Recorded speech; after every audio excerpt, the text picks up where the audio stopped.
Hello and welcome to the Ruth MacFit Podcast. Very, very happy to be here today, chatting to you about a big topic. And I say big, I mean big in the sense that so many people deal with this, and that is emotional eating. So I've got my cup of tea, and we're going to talk about those times, when you turn to food when you're not actually hungry. It might be that you open the fridge door or you've stood in the kitchen, you've picked at something, and it's only afterwards that you realize you've actually eaten that thing, whatever it was. And I want you to know, firstly, that you're not the only one that does this. It happens a lot. In fact, one of the members of the community a couple of days ago wrote this in the forum, and I'm going to read it to you because I think she puts it very nicely. It's more of a problem at home than anywhere else. I can be at the pantry or fridge and have eaten something before I even realise what I'm doing. Then it's hard not to think that I've ruined everything. And I'm sure that you can think of a time that this has happened to you too. Maybe it's after a stressful workday or once the kids are in bed, or during that weird lull mid-afternoon when you're tired and your to-do list is still overflowing. And this episode is for those moments. We're going to look at why emotional eating happens, why it's not a lack of willpower, and how to gently shift the pattern over time. And I emphasize gently and over time there. So let's start by talking about what emotional eating actually is, because sometimes just naming it can help take some of the shame that some people feel away. Simply put, emotional eating is when you eat in response to feelings rather than physical hunger. That's it. Now, most people associate it with those big dramatic emotions, sadness, grief, even anger, but it can be more subtle than that. It can be boredom, overwhelm, frustration, or just craving for a little bit more comfort at the end of a very long day. Food can very easily become a way to just cope. It's not always a source of nourishment. It's quick, it's reliable, and for a few moments, it works. You get that little spike of dopamine and you feel better briefly. The problem is that we don't always feel better for long, do we? It's what happens afterwards. We'll often get this feeling of guilt, shame, the all or nothing thinking, like the member of the community mentioned, when you feel like you've ruined everything. And that's why we need to talk about what's actually happening, because emotional eating isn't just emotional. Sometimes it's biological, sometimes it's habitual, and sometimes it's just our brain doing exactly what it was wired to do. So I think it's important to begin with to go through some of the key reasons behind emotional eating. And the first one sometimes surprises people, and sometimes I get pushback on this. So I want you to approach it with an open mind. And I'm going to read you actually a message in a minute that I got this morning that I think summarizes this really well. I know a lot of people, especially when they're approaching a fat loss goal and so on, they're trying to be, and I'm doing it in inverted commas here, trying to be good. They have a light breakfast, low in calories. They'll have a salad for lunch because they think of that as being kind of food that they eat when they're on a diet. They keep snacks to a minimum. But by the time evening comes, they're starving. Their body is playing catch up. And you might think it's emotional, but it's actually that your body is genuinely low on energy. This can happen when you're in a whirlwind, you've had a really busy day as well. And you unintentionally end up skipping a meal because you're on the go. And then because it's been a busier day, a bit higher in stress, you think it's the stress that's caused the eating, where it's actually the fact that you haven't eaten enough. But we're not always able to give ourselves that time to realize. And the thing with this is that when our body is actually craving some energy, it craves fast fuel. Here, think sugar, carbs, and whatever is within easy reach. And there's research around that backs this up. There was a study around how dietary restraint often leads to binge type behaviors. So when you restrict too much, your brain eventually pushes back. So before you even look at the emotional side, it's very important to ask yourself, am I fueling myself enough through the day? And actually, that is the perfect time to just tell you a message I got this morning. I've got a lovely client I've started with recently, and she had said to me, oh, yesterday was bad. I didn't get many steps in, and I was stressed comfort eating, which is not something I normally do very often, but I definitely did it yesterday afternoon. But what's done is done, though no point beating myself up about it. And I agree with her with that. But I did ask her, I said, do you think you'd eaten enough during the day yesterday? Could it also have been a case that you were hungry later in the day? And then she replied with, yeah, it definitely could have been that. I didn't have any breakfast as I started work really early and was then on calls until lunch. And that is what can happen. And because it's a busy and stressful day, we think it's the emotions that have caused the hunger because breakfast was so long ago, but actually we end up paying for it. But the thing is, it doesn't always just mean calories either. So skipping that meal might do that. But we also want to look at the nutrients in our meals. Are you getting enough protein, fiber, carbs if you're active and on the go? Carbs there as well. Because if we're not getting enough nutrients in our meals, we can also be feeling hungrier sooner. And our body is going to be fighting to correct that. And it will be sending us those strong signals to eat and eat fast, please. Get this in. And that leads me nicely on to the next reason that you might struggle with this a feeling of emotional eating or eating when you're not actually hungry. And that is when you've been really active. I said that there about eating enough carbs. Sometimes what we label as emotional eating is actually our body just asking for more fuel because we've done more than usual. This can be an issue with having a rigid calorie target. You can feel like you've got to meet it the same every single day. But actually in life, some days we're going to eat a little bit more and some days we're going to eat a little bit less. That is very normal. And that's partly because some days we're going to be more active and other days we're going to be less active. And our calorie needs are likely to be more when we're doing more.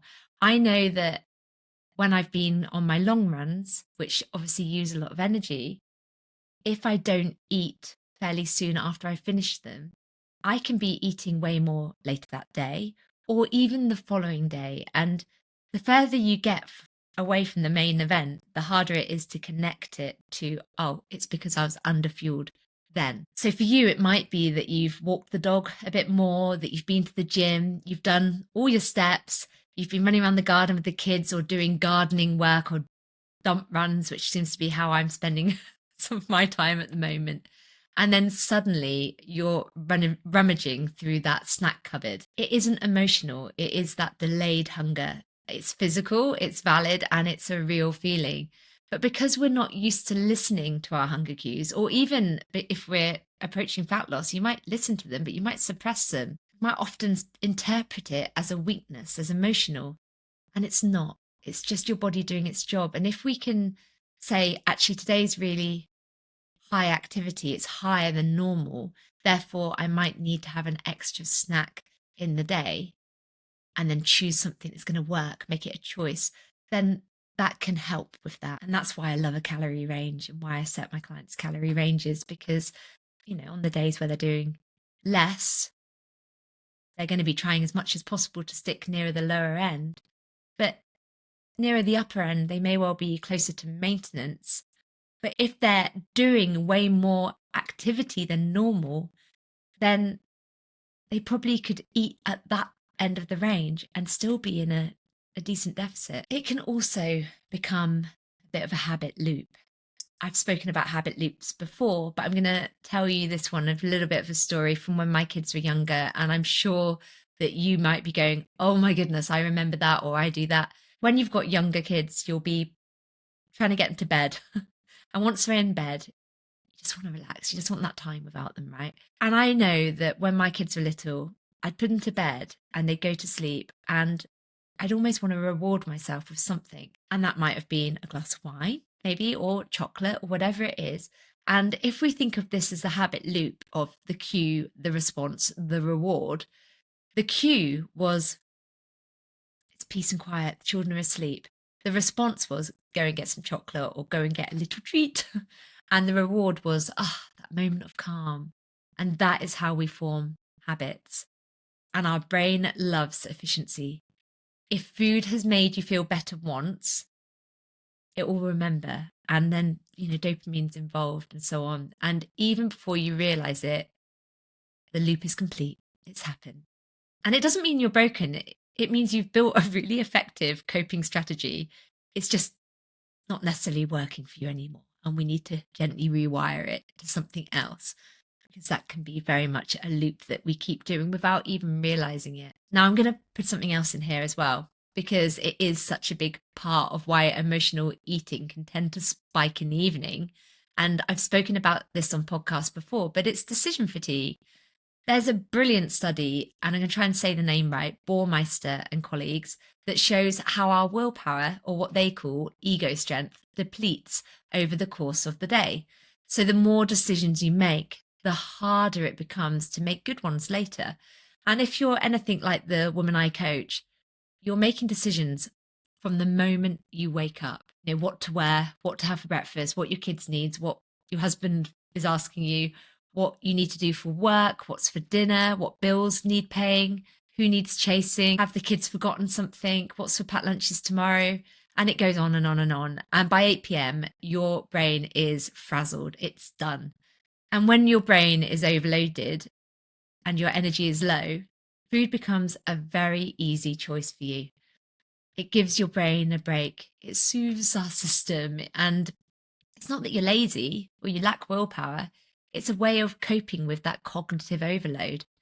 And that's why awareness is so important, because then you can start recognizing this pattern as it's happening and you get to interrupt it. And it's not going to be stopping it perfectly because you've been doing this for a while, but interrupting it enough so you can start to shift the trajectory. I mean, I've done a whole podcast on decision fatigue before, but it can be why we end up doing things that we're like, I know better than that. Why did it happen?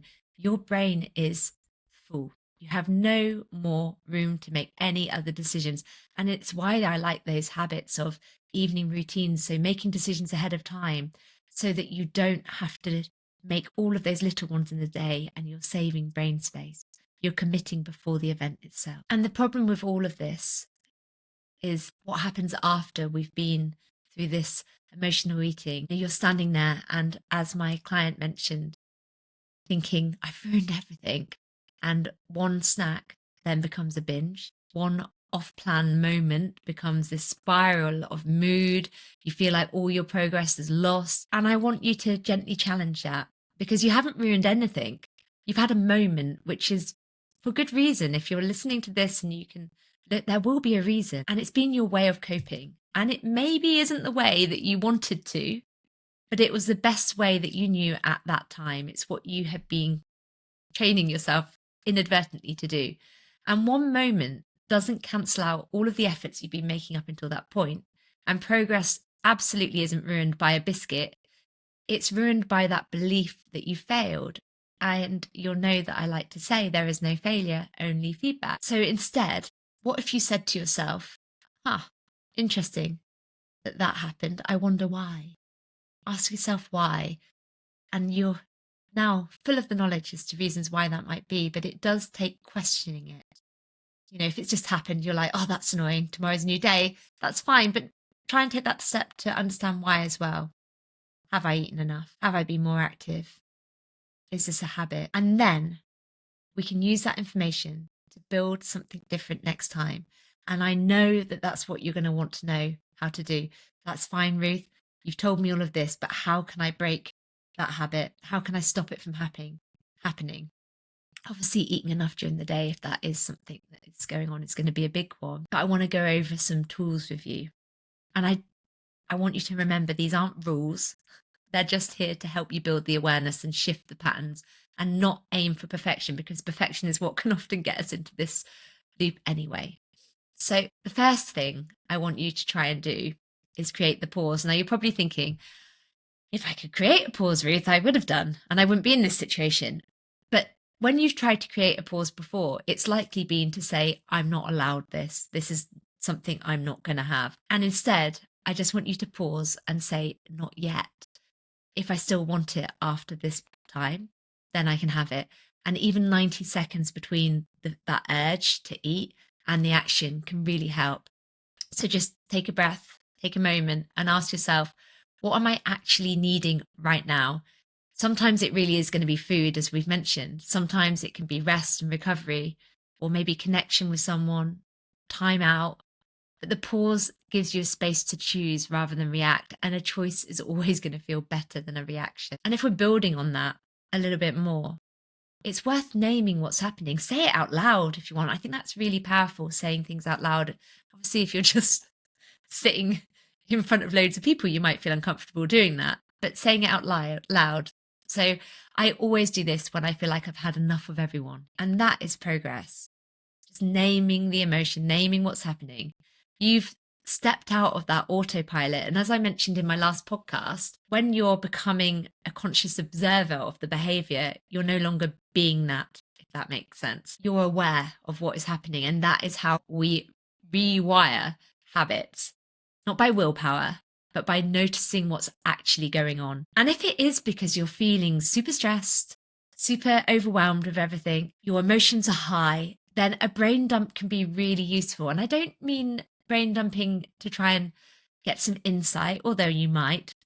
I mean, getting everything out your head and putting it on paper, how you're feeling, your mood, things you've got to do, things that are bothering you.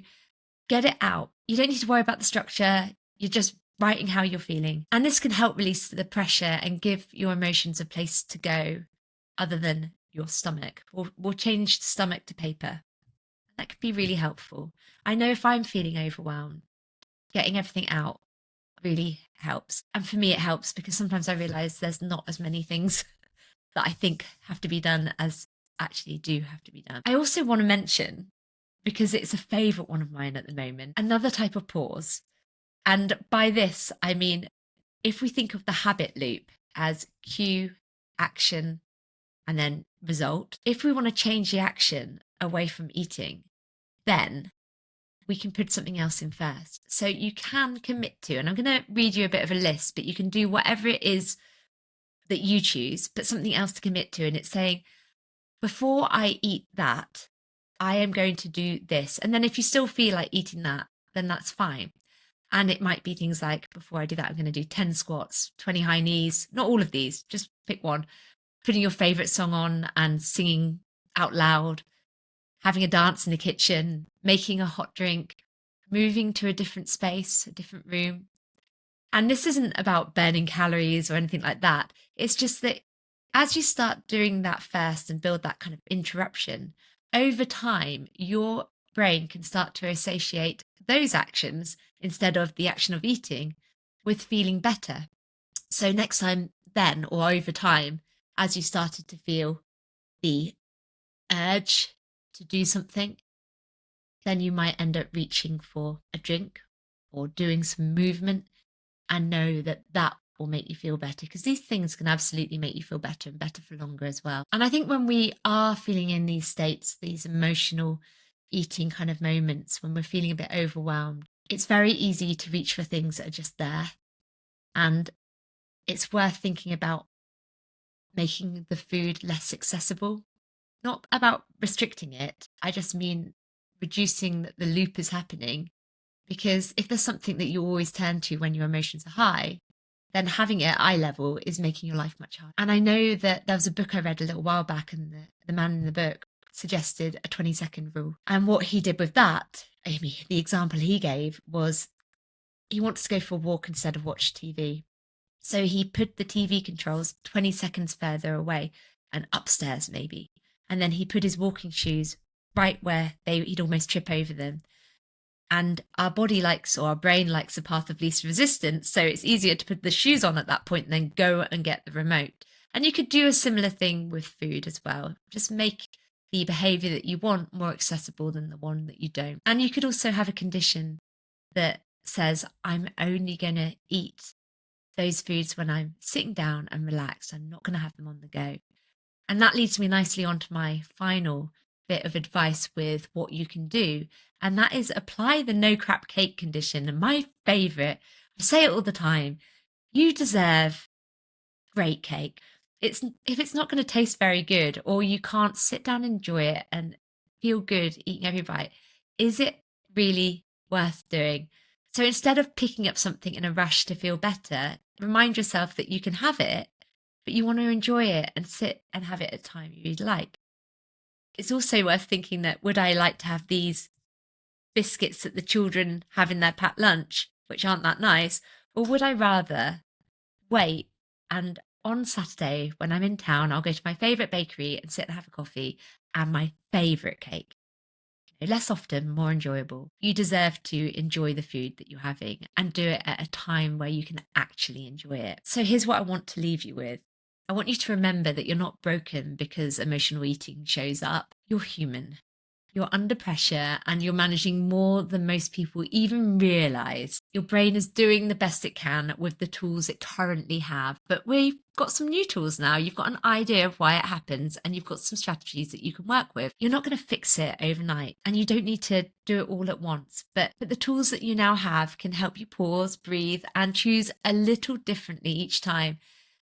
I also want you to remember that when you're feeling hormonal or you're feeling these emotions that are higher, that the feeling will pass whether you eat the food or not. And I think that can be really helpful in the moment as well. You're allowed to eat and you're allowed to feel, and you're also allowed to build new ways of caring and looking after yourself, ways that work with you for longer, that have you feeling stronger, that aren't connected to any guilt, making it a choice and not a reaction. So if this episode resonated with you, then I'd absolutely love to hear from you. You can tag me at Ruth MacFit on Instagram. You can send me a DM as well to let me know your thoughts, or you can share it with a friend who might also need this reminder. I'd also love it if you could subscribe to this podcast, give it a rating so that other people find it. And if you're wanting more information on coaching, then you can join the waitlist and be first to know when coaching opportunities open up again. And you can also head to www.ruthmacfit.com for more information about the different support on offer. I will speak to you very soon. Until next time, goodbye.